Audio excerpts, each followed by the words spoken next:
The ballroom was lit with a brilliance that matched the man standing at its center. Cameras flashed as the CEO, a figure of power and relentless success, took the stage to address a room packed with reporters and business leaders. His voice, steady and commanding, had always carried the weight of certainty. But on this day, just as he raised a hand to emphasize his point, something faltered. A sudden pause, a tremor in his stance, and then, without warning, his body crumpled to the floor. Gasps broke through the room like shattered glass. Reporters stumbled forward, cameras still clicking out of reflex. Security rushed to form a barrier, while his team frantically called for help. Within seconds, paramedics were there, their equipment unpacked, wires and monitors flashing across his chest. Oxygen masks were pressed to his face, injections prepared, compressions begun. Still, the lines on the monitor refused to steady. His color drained, his breaths shallow, his life, the very life that had commanded empires, slipped further from their grasp. The room, moments ago filled with confidence and applause, now pulsed with helpless fear. Whispers turned into cries, and every eye watched the man who once seemed invincible unravel in front of them. A lifetime of power and fortune had bought him the best care money could provide, yet in that moment, surrounded by technology and expertise, he lay beyond their reach. Hope thinned in the air, and it seemed the story of a giant was ending not with triumph, but with silence. While the professionals fought to reclaim his fading life, a ripple of desperation spread through the crowd. Some prayed under their breath, others wept quietly, but most simply stood frozen, powerless witnesses to a tragedy unfolding in real time. Among them was a girl who seemed almost out of place, a visitor from a rural town, with calloused hands and a simple dress that contrasted sharply with the glittering suits around her. She had not come for the grandeur of the event but by a stroke of chance, having been invited through a community scholarship program. As she watched the frantic attempts fail, something stirred deep within her. She recognized the signs, not from textbooks, but from lived experience. Back home, she had once saved her little brother during a sudden allergic reaction. The shallow gasps, the swelling throat, the urgency, it was the same. Her heart pounded as instinct told her what to do. Yet here, in a world that wasn't hers, her courage was tested. Security loomed, doctors barked orders, and the thought of stepping forward felt impossible. But then, as his body gave one last convulsion, her hesitation shattered. With a cry that pierced the chaos, she pushed through the wall of suits and uniforms. Hands tried to pull her back, voices warned her away, but she dropped to her knees beside him. For a moment, everyone seemed stunned, this farm girl, kneeling among the city's finest. She wasn't a doctor, wasn't an expert, yet something in her eyes carried a conviction stronger than protocol. She would not let him die. The room seemed to hold its breath as she leaned over him, her trembling hands brushing against his face. The machines continued their relentless beeping, each one screaming the same verdict: he was slipping away. She ignored the voices shouting at her to stop, ignored the disbelieving stares. All she could see was a man's life hanging by a thread, and the memory of her brother's small, desperate gasps years ago. With a deep breath, she sealed her lips over his and gave him the breath he could no longer summon on his own. The first attempt brought nothing.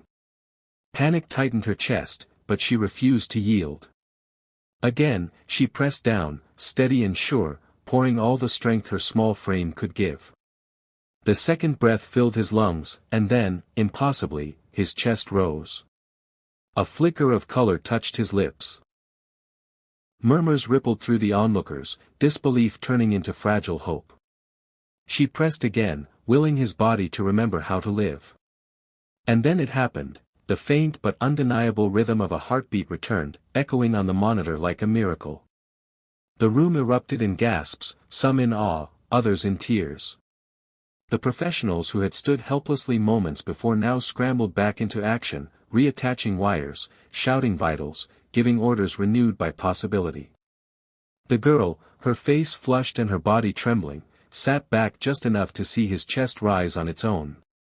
Relief washed over her, not as triumph, but as gratitude. She had given him a chance, and in that moment, the impossible had become real. Sunlight filtered softly through the hospital blinds when his eyes finally fluttered open.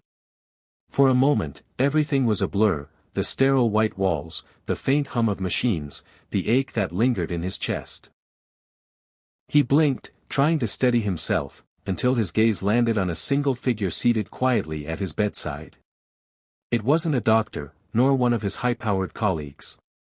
It was her, the girl from the crowd, her simple clothes still rumpled, her hands folded nervously in her lap.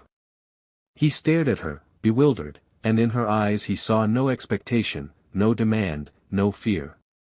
Only quiet relief. She smiled faintly, almost shyly, as though unsure she even belonged there. And in that instant, a wave of realization crashed over him. For years, his life had been measured in profits and contracts, power meetings and skyscraper offices. He had lived as though strength meant control, as though value could be bought. Yet the face before him belonged to someone who had nothing to gain, and still, she had given everything. He tried to speak, but his voice faltered, caught between gratitude and awe. She shook her head gently, as if to say no thanks were needed. The weight of her selflessness sank deeper into him than any medicine could.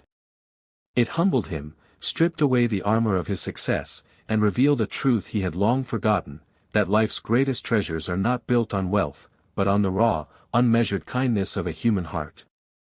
In the weeks that followed, his recovery drew headlines across the nation, but the story the world clamored for was not the one he wanted to tell. They called it a miracle, spoke of advanced care and fortune's grace, but he knew the truth. It was not technology that had saved him. It was the courage of a girl from nowhere, the compassion of someone who had stepped forward when everyone else had frozen. He sought her out, not with the arrogance of a man used to getting what he wanted, but with the humility of one who had been given back his very life. When he found her, standing outside her modest farmhouse, he was struck again by the simplicity that defined her. No cameras, no stage, just the open field she called home. She greeted him with the same quiet smile she'd worn at his bedside, and in that moment he understood, this was the ground where true strength was born. Over time, their bond grew in a way that startled them both. It wasn't built on wealth or titles, but on gratitude, respect, and something gentler, an unspoken connection forged in the moment she had breathed life back into him. She had saved more than his body, she had reminded him of what it meant to be human. And so, his story did not end with an empire reclaimed, but with a heart renewed. For in her act of kindness, he discovered a truth worth carrying forever. Sometimes the smallest, most selfless act can change not just a life, but a soul.